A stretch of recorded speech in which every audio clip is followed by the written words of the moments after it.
This is another look at shaping up the ends. It's going to take a piece here. Again, find the most square end. Then I'm going to shape the other end. Sand it on down. Integrate the end into the rest of the shaping we've done for the rest of that piece.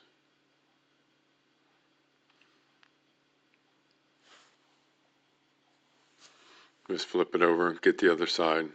It's a quick process. If you've got a stack of them ready to go, it goes pretty fast. And typically when I'm working on a project like this, I'll cut several. I think for this little session here, I ended up with 21 pieces. Cut 14 off the 8-foot length, and then I had another piece of 1x3, wasn't quite 8 feet, but then I got 7 more out of that.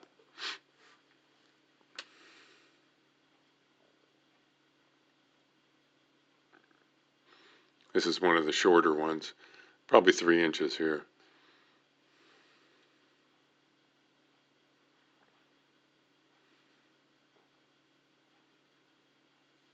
And that's all there is to it.